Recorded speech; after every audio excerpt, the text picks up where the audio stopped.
I'm Paul Ward, I'm Professor of History at the University and I'm on strike today for fair pay in higher education. Over the last 5 or 6 years, university lecturers' pay has fallen against inflation, so we've suffered quite a substantial pay cut since 2009. We've been offered 1% or 1.1%, which is just an insult because that will just mean another pay cut. So we had a ballot nationally for the union, voted for strike action, so we're on strike today in support of our pay offer, which is for 5%, and also to end casualisation of contracts across higher education in the UK. I'm Judith and I'm a lecturer in teacher education, and the reason that I've come here today is because over the years I think our pay has been devalued, not only in terms of the economy but also because we're now doing a lot more and there are fewer of us. And our pay hasn't reflected that.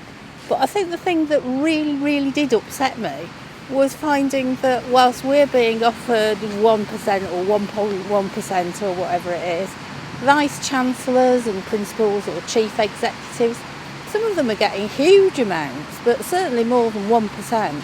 And it's that inequality that I think I find quite upsetting. And I think the other thing is that there's a lot of evidence in universities about gender inequalities, that women are paid less than men in universities. I think it's quite a gendered workplace.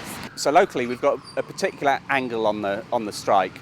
Vice Chancellors, the people who run universities, they never show pay restraint. They always pay themselves quite substantial pay rises. So their average pay rise this year has been 5 to 6%.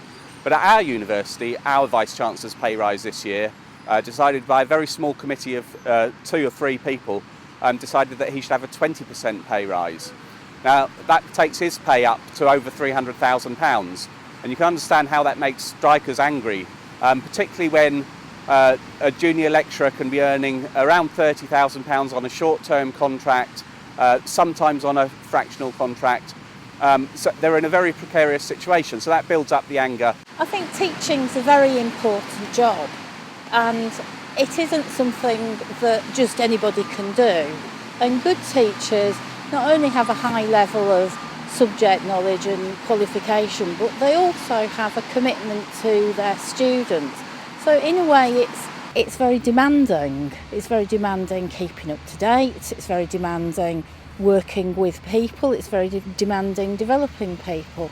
And it's important that that value is recognised in the pay that people have. People need to get involved. People need to not just complain about what's going on, but think that actually you can press things forward just by getting out of your bed, turning up at a picket line on a rainy day, going on a demonstration, supporting other people when they're in struggle, bibbing your horn as you go past. All those things build up a sense of what's going on. I think the students, by and large, understand the position. My students are going into teaching, so they do, I'm training teachers, so they do understand the nature of that. So it would be nice to feel that they did. I mean, we're certainly getting a lot of people signing the petition. What we want to be able to do is ask the Vice-Chancellor to use our strike pay to go directly to support students and to show that in the accounts. This is part of a bigger national picture. It's not just about universities, but it's about the way in which the Conservative government in power at the moment has tried to transform society into a market-driven society. So students pay £9,000 fees a year. You think about hospitals where they're trying to privatise the NHS by attacking the junior doctors' conditions.